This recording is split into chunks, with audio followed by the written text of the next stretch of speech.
ಭಾರಿ ಬಹುಮತದಿಂದ ಆರಿಸಿ ಬಂದಿದ್ದೇನೆ. ಮುಂದಿನ ದಿನಗಳಲ್ಲಿ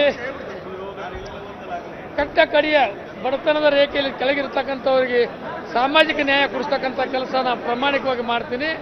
ಬಡವರ ಪರವಾಗಿ ವಿಧಾನ ಪರಿಷತ್ ಧ್ವನಿ ಹತ್ತೀನಿ, ಸಾಮಾಜಿಕ ನ್ಯಾಯ ಕೊಡ್ತಕ್ಕಂಥ ಕೆಲಸ ನಾನು ಮಾಡ್ತೀನಿ. Thank you. 30 ಮತಗಳಿದ್ದು ನಮಗೆ 30ಕ್ಕೆ 30 ಪೂರ ಬಂದು ಈ ಎಣಿಕೆಯಲ್ಲಿ ಮೊದಲನೇ ಸ್ಥಾನದಲ್ಲಿ ನಾ ಇದ್ದೇನೆ. 6 ಅಡ್ಡಿಲ್ಲ ಪಿಟ್ಟಿಲ್ಲ, ಪೂರ ನಮ್ಮ ಕಾಂಗ್ರೆಸ್ ಪಕ್ಷಕ್ಕೆ ಪೂರ ಎಲ್ಲರೂ ಶಾಸಕರು ಸಪೋರ್ಟ್ ಮಾಡಿದ್ದಾರೆ. ಅಲ್ಲಿ JDS ಅಂತೂ ಎಲ್ಲೇ ಇಲ್ಲ, BJP ಅಂತೂ ಆಟಕ್ಕುಂಟು ಲೆಕ್ಕಕ್ಕುಂಟು 2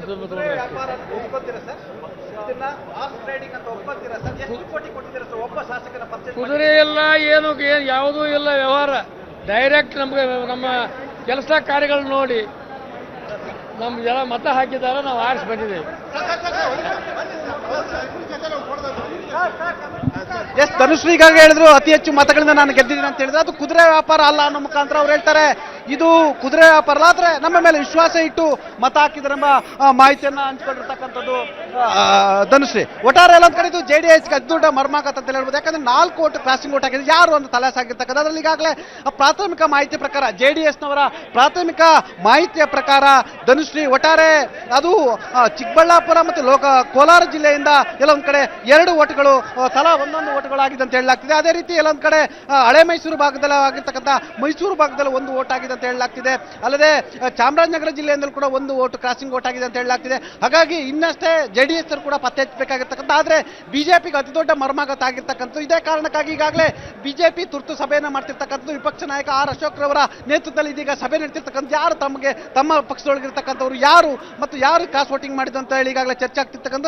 ಮೂಲಗಳ ಪ್ರಕಾರ ಎಲ್ಲೊಂದ್ ಕಡೆ ಹಳೆ ಮೈಸೂರು ಭಾಗದಿಂದ 1 ಮತ ಹೋಗಿದೆ ಅಂತ ಹೇಳಲಾಗ್ತಿದೆ. ಅದರಲ್ಲೂ ಪ್ರಮುಖವಾಗಿ ಹಾಸನ ಜಿಲ್ಲೆಯ ಮೇಲೆ ಅತಿ ಹೆಚ್ಚು ಅನುಮಾನವನ್ನು ವ್ಯಕ್ತಪಡಿಸಿರ್ತಕ್ಕಂಥ. ಒಟ್ಟಾರೆ ಇದು ಬಿಜೆಪಿ ವರಿಷ್ಠರಿಗೆ ಅತಿ ದೊಡ್ಡ ಸಂದೇಶ ರವಾನೆಯನ್ನು ಮಾಡ್ತಿರ್ತಕ್ಕಂಥದ್ದು. ಸಂದೇಶ ಅದು ಎಂತ ಸಂದೇಶ ಅಂತ ಇದು ಕೆಟ್ಟ ಸಂದೇಶ ಅಂತ ಹೇಳಲಾಗ್ತದೆ. ಎಲ್ಲೊಂದ್ ಕಡೆ ತಮ್ಮ ಶಾಸಕರನ್ನ ಹಿಡಿದಿಟ್ಟುಕೊಳ್ಳಿ ಭಾರತೀಯ ಜನತಾ ಪಕ್ಷದ ನಾಯಕರು, ರಾಜ್ಯ ನಾಯಕರು ವಿಫಲ ಆಗಿರ್ತಕ್ಕಂಥ ಮೆಸೇಜ್ ಹೋಗಿರ್ತಕ್ಕಂಥ. ಹಾಗಾಗಿ ವರಿಷ್ಠರ ಕೆಂಗಣಿಗೂ ಕೂಡ ಗುರಿಯಾಗುವಂತ ಕಾರಣಗಳು ಇರ್ತಕ್ಕಂಥ. ಹಾಗಾಗಿ ಇದೀಗ ತುರ್ತು ಸಭೆಯನ್ನ ಮಾಡ್ತಿರ್ತಕ್ಕಂಥದ್ದು ಧನುಶ್ರೀ. ಪಟೇಲ್ ಈಗ ಒಂದ್ ಕಡೆ ಬಿಡದಿಯಲ್ಲಿ ಟೌನ್ಶಿಪ್ ವಿಚಾರಕ್ಕೆ ಸಂಬಂಧಪಟ್ಟಂತೆ Congress as well as JDS BJP ಏನಿದೆ ಒಟ್ಟು ಸೇರಿ ಕಾಂಗ್ರೆಸ್ ಮೇಲೆ ಮುಗಿಬೀಳುವಂತಹ ಕೆಲಸವನ್ನ ಮಾಡ್ತು ಬಿಟ್ರೆ ಈ ಕಡೆ ಎಲೆಕ್ಷನ್ ಕಡೆ ಗಮನ ಹರಿಸುವಂತ ಕೆಲಸ ಆಗಿಲ್ಲ. ಹೀಗಾಗಿ ತಮ್ಮ ಶಾಸಕರನ್ನ ಹಿಡಿದಿಟ್ಟುಕೊಳ್ಳುವಲ್ಲಿ 2 ಪಕ್ಷ ಕೂಡ ವಿಫಲ ಆಯಿತು ಅಂತ. ಇದು ಉದ್ದೇಶಪೂರ್ವಕ ಅಂತ ಅಂತೀರೋ?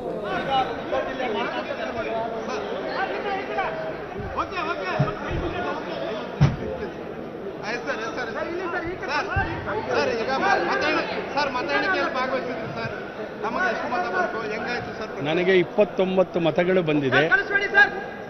ಒಂದೇ ಒಂದು ಮತ ತಿರಸ್ಕೃತ ಆಗಿದೆ. ಮತ್ತು ನಮ್ಮ ಇನ್ನೊಬ್ಬ ಅಭ್ಯರ್ಥಿಯಾಗಿದ್ದಂಥ ಲಿಂಗರಾಜ್ ಪಾಟೀಲ್ ಅವರಿಗೆ 1 ಮತದ ಕೊರತೆ ಆಗಿದೆ. ಇವೆಲ್ಲ ವಿಚಾರವನ್ನು ಹೈಕಮಾಂಡ್ ನೋಡುತ್ತೆ. ಒಟ್ಟಾರೆಯಾಗಿ ಭಾರತೀಯ ಜನತಾ ಪಾರ್ಟಿಯ 2 ಅಭ್ಯರ್ಥಿ ನಾವು ಗೆಲುವಿನ ದಡ ಬಿಟ್ಟಿದ್ದೀವಿ.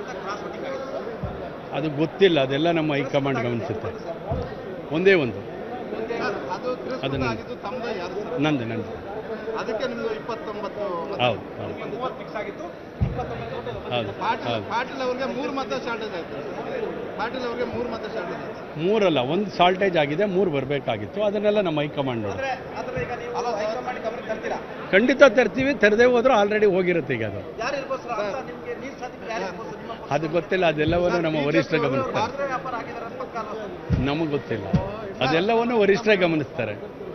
ನಾವು ಓಟಿಗಾಗಿ ನಮ್ಮ ಶಾಸಕರ ಮುಂದೆ ನಿಂತಿದ್ದು, ಶಾಸಕರು ಇವತ್ತು ಓಟನ್ನು ಕೊಟ್ಟು ಗೆಲ್ಲಿಸಿದ್ದಾರೆ. ಅವರಿಗೆ ಕೃತಜ್ಞತೆಗಳು. ನನ್ನ ಪಕ್ಷದ ಹಿರಿಯರಿಗೆ, ಕೋರ್ ಕಮಿಟಿಯವರಿಗೆ, ನಮ್ಮ ರಾಜ್ಯಾಧ್ಯಕ್ಷರಾದ ವಿಜೇಂದ್ರ ಅವರಿಗೆ, ಯಡಿಯೂರಪ್ಪನವರಿಗೆ, ವರಿಷ್ಠರಾದಂಥ ರಾಷ್ಟ್ರೀಯ ಅಧ್ಯಕ್ಷರಾದ ನಿತಿನ್ ನಬೀನ್ರವರಿಗೆ, ರಾಷ್ಟ್ರೀಯ ಸಂಘಟನಾ ಪ್ರಧಾನಿ ಸಂತೋಷ್ ಜಿ ಅವರಿಗೆ, ರಾಧಾಮೋಹನ್ ರವರಿಗೆ, ವಿಶೇಷವಾಗಿ ನಮ್ಮ ನೆಚ್ಚಿನ ಪ್ರಧಾನಿ ನರೇಂದ್ರ ಮೋದಿ ಅವರಿಗೆ ಅತ್ಯಂತ ಕೃತಜ್ಞತೆಯನ್ನು ಸಲ್ಲಿಸಲಿಕ್ಕೆ ಬಯಸ್ತೇನೆ. ಸಮಾಜದ ಕಟ್ಟಕಡೆಯ ವ್ಯಕ್ತಿಯು ಸಂವಿಧಾನದ ಆಶಯಕ್ಕೆ ಪೂರಕವಾಗಿ ಪ್ರಜಾಪ್ರಭುತ್ವದ ಸುಂದರತೆಯನ್ನು ಅರಳಿಸಲು ವಿಧಾನಸೌಧವನ್ನು ಪ್ರವೇಶಿಸಬೇಕೆಂಬ ನಿಜವಾದ ಸಾಮಾಜಿಕ ನ್ಯಾಯವನ್ನು ಇವತ್ತು ಭಾರತೀಯ ಜನತಾ ಪಾರ್ಟಿ ನನ್ನನ್ನು ಆಯ್ಕೆ ಮಾಡಿಸುವ ಮೂಲಕ ಸಾಕ್ಷೀಕರಿಸಿದೆ ಅಂತ ಹೇಳಲಿಕ್ಕೆ ಬಯಸ್ತೇನೆ. ಸರ್, ಖಂಡಿತ ಸರ್. ಪಾರ್ಟಿ ವಿತ್ ಡಿಫರೆನ್ಸ್ ಅಂತ ಬಿಜೆಪಿ ಅವರು ಯಾವಾಗಲೂ ಹೇಳ್ತಾರೆ. ಕ್ರಾಸ್ ವೋಟಿಂಗ್ ಮಾಡೋದು ಡಿಫರೆನ್ಸ್ ಹಂಗಾದ್ರೆ ಅದೆಲ್ಲವನ್ನ ನಮ್ಮ ವರಿಷ್ಠರು ಗಮನಿಸ್ತಾರೆ. ನಮ್ಮ ರಾಜ್ಯಾಧ್ಯಕ್ಷರು ಕೇಳಿ, ನಮ್ಮ ವಿರೋಧ ಪಕ್ಷದ ನಾಯಕರು ಕೇಳಿ ಮಾತಾಡ್ತಾರೆ. ಎಸ್ ಧನುಶ್ರೀ, ತಾವು ಈಗಾಗಲೇ ರಘು ಕೊಟ್ಟಿಲ್ಲ ಹೇಳಿದ್ರು ಒಂದು ಓಟ್ ಅವರಿಗೆ ಕ್ರಾಸಿಂಗ್ ಓಟ್ ಆಗಿದೆ ಅಂತ ಹೇಳಿ. ಬನ್ನಿ ಸರ್, ಕೊನೆಗೂ ಕೂಡ ಎಲ್ಲೊಂದ್ ಕಡೆ ಕುದುರೆ ವ್ಯಾಪಾರ ಆಗಿದೆ ಅಂತ ಹೇಳಿ ಗಂಭೀರ ಆರೋಪ ಕೇಳಿ ಬರ್ತಿತ್ತು. ಈ ಕೊನೆಗೂ ಕೂಡ ಕುದುರೆ ವ್ಯಾಪಾರ ಆಗಿದೆ. ನೋಡಿ, ಕುದುರೆ ವ್ಯಾಪಾರದ ಪ್ರಶ್ನೆ ಇಲ್ವೇ ಇಲ್ಲ. ಅಲ್ಲಿ ಒಂದು ಅರ್ಥ ಮಾಡ್ಕೋಬೇಕಾಗಿದೆ, ವೆರಿ ವೆರಿ ಕ್ರಿಸ್ಟಲ್ ಕ್ಲಿಯರ್. ಏನಂತಂದ್ರೆ BJP ಒಡೆದ ಮನೆ ಆಗಿದೆ, JDS ಕತೆ ಮುಗಿದದೆ. ಕರ್ನಾಟಕ ರಾಜ್ಯದಲ್ಲಿ ಆ BJP ನಾಯಕತ್ವವನ್ನು JDS ನಾಯಕತ್ವವನ್ನು ಒಪ್ತಾ ಇಲ್ಲ ಜನ, ಶಾಸಕರುಗಳು ಒಪ್ತಾ ಇಲ್ಲ, ಅವ್ರಿಗೆ ಶಾಸಕರ ಮೇಲೆ ನಂಬಿಕೆ ಇಲ್ಲ. ಹಾಗಾಗಿ ಅವ್ರ ವಿರುದ್ಧ ಮತ ಕೊಟ್ಟಿರ್ತಕ್ಕಂಥದ್ದು ನಮ್ಮ ನಾಯಕತ್ವವನ್ನು, ಶಿವಕುಮಾರ್ ಸಾಹೇಬ್ರ ನಾಯಕತ್ವವನ್ನು ಕಾಂಗ್ರೆಸ್ ಎರಡಲ್ಲಿ ನಂಬಿಕೊಂಡು ನಮ್ಗೆ ಓಟ್ ಹಾಕಿದ್ದಾರೆ. ಸರ್, ಒಂದು ಯಾರ್ಯಾರಿಗೆ ಎಷ್ಟೆಷ್ಟು ಮತ ಅಂತ ಹೇಳ್ಬೋದಾ ಸರ್? ಅದು ಇನ್ನು 2 ನಿಮಿಷ ಗೊತ್ತಾಗುತ್ತಲ್ಲ. ವಿನಯ್ ಕಾರ್ತಿಕ್ ಅವ್ರಿಗೆ ಮೊದಲ ಪ್ರಾಶಸ್ತ್ಯ ಮತಗಳೇ 32 ಬಂದಿರತಕ್ಕಂಥದ್ದು. 32 ಹಾಗಾದ್ರೆ ಸುದ್ದಿ ನೋಡಿದೆ. ಒಳ್ಳೆ ವ್ಯಾಪಾರ ಆಗಿದೆ. ವ್ಯಾಪಾರದ ಪ್ರಶ್ನೆ ಇಲ್ಲ, ಒಳ್ಳೆ ಅಭಿಮಾನವನ್ನು ಗಳಿಸ್ಕೊಂಡಿದ್ದೇವೆ, ಶಾಸಕರ ಆಶೀರ್ವಾದನ ಪಡ್ಕೊಂಡಿದ್ದೇವೆ, ರಾಜ್ಯದ ಜನಗಳ ಆಶೀರ್ವಾದ ಪಡ್ಕೊಂಡಿದ್ದೇವೆ. ಕುದುರೆ ವ್ಯಾಪಾರದ ಪ್ರಶ್ನೆ ಇದ್ದಿದ್ರೆ ನಾವು 28 ಸೀಟ್ಗಳು ಹಾಕೋದ್ರಲ್ಲಿ ಇನ್ನೂ ಜಾಸ್ತಿ ನಂಬರ್ಗಳು ಹಾಕೊಳ್ತೇವೆ. ರಹಸ್ಯ ಮತದಾನ ಅಂತ ಹೇಳ್ತಾರೆ. ರಹಸ್ಯ ಮತದಾನವನ್ನು ಕಾಂಗ್ರೆಸ್ಗೆ ವರದಾನದ ಮತದಾನವನ್ನು ಮಾಡ್ಕೊಂಡ್ರಿ. ನೋಡಿ, ವರದಾನದ ಮತ ಅದಕ್ಕಿಂತ ಹೆಚ್ಚಾಗಿ ನಮ್ಮ ಐಡಿಯಾಲಜಿ ಮತ್ತು ನಮ್ಮ ಆಡಳಿತವನ್ನು ಜನವನ್ನು ಮೆಚ್ಚಿದ್ದಾರೆ, ಶಾಸಕರು ಮೆಚ್ಚಿದ್ದಾರೆ ಅಂತ ಕಣ್ಣೆದುರಿಗೆ ಕಾಣ್ತಕ್ಕಂಥದ್ದು. JDSನವರು BJP ಆಲೋಚನೆ ಮಾಡಬೇಕು, ಅವರು ರಚನಾತ್ಮಕವಾದ ಅಪೋಸಿಷನ್ ಪಾರ್ಟಿಗಳ ಕೆಲಸ ಮಾಡಬೇಕು. ಇಲ್ಲಾಂದರೆ ಈ ನೆಕ್ಸ್ಟ್ ಎಲೆಕ್ಷನಲ್ಲಿ ಇರೋ ಸೀಟುಗಳು ಉಳಿಸ್ಕೊಳ್ಳೋಕ್ಕೆ ಸಾಧ್ಯ ಇಲ್ಲ ಅವ್ರ ಕೈಲಿ. ಈ ಕ್ರಾಸ್ ವೋಟಿಂಗ್ ಇಂದ ಕಾಂಗ್ರೆಸ್ ಮತ್ತು ವಿಪಕ್ಷಗಳ ನಡುವಿನ ನಾಳೆಯಿಂದ ಅತಿದೊಡ್ಡ ರಾಜಕೀಯ ಹೋರಾಟಕ್ಕೆ ತಾವೇ ವೇದಿಕೆಯನ್ನು ಮಾಡಿಕೊಟ್ಟಿದ್ದೀರಾ. ನಾವು ಎಲ್ಲ ಹೋರಾಟಕ್ಕೂ ಕಾಂಗ್ರೆಸ್ನವ್ರು ಸಿದ್ಧವಾಗಿದ್ದೇವೆ. ಯಾಕಂದರೆ ನಾವು ಮಾಡಿರೋ ಕೆಲಸ ಮಾತಾಡಲಿಕ್ಕೆ ನಮಗೆ ಟೈಮ್ ಸಾಲ್ತಾ ಇಲ್ಲ. ಅಷ್ಟೊಂದು ಕೆಲಸ ಮಾಡಿರ್ತಕ್ಕಂಥದ್ದು, ಮುಂದೂ ಮಾಡ್ತಕ್ಕಂಥದ್ದು. BJPಯವರು JDSನವರು ಮೊದಲು ಅವ್ರ ಅಲಯನ್ಸಲ್ಲಿ ಅವ್ರಿಗೆ ಒಟ್ಟಿಗೆ ಇಡ್ತಾರಾ ಇಲ್ವಾ ಅಂತ ಆಲೋಚನೆ ಮಾಡಬೇಕಾಗ್ತದೆ. ಈಗ ನೋಡಿ, ಕುಮಾರಸ್ವಾಮಿ ಅವರು ಹೋಗಿ ಅಶೋಕನ ಭೇಟಿನೇ ಆಗಲಿಲ್ಲ, ಅವ್ರನ್ನ ಹೋಗಿ ಮತವೇ ಕೇಳಲಿಲ್ಲ. ಅವರು ಉಚ್ಚಾಟನೆ ಆಗೊಂಡಿರೋ ಶಾಸಕರ ಹತ್ರ ಮತನ ಕೇಳಲಿಲ್ಲ.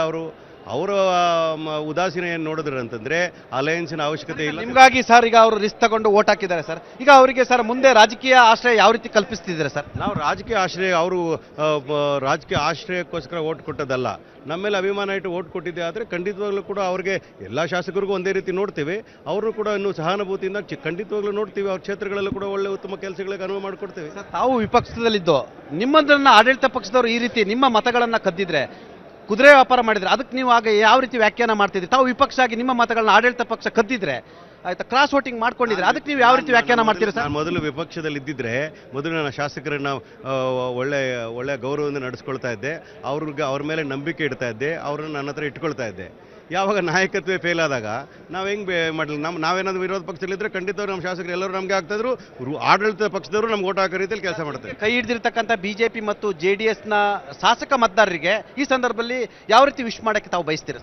ನಾನು ಅವ್ರಿಗೆ ಅಭಿನಂದನೆ ಸಲ್ಲಿಸ್ತೀವಿ, ಧನ್ಯವಾದಗಳನ್ನು ಸಲ್ಲಿಸ್ತೀವಿ. ಯಾಕಂದರೆ ನಮ್ಮ ಆಡಳಿತವನ್ನು ಮೆಚ್ಚಿ ನೀವು ಓಟ್ ಕೊಟ್ಟಿರೋದಕ್ಕೆ ನಿಮಗೆ ಧನ್ಯವಾದಗಳು.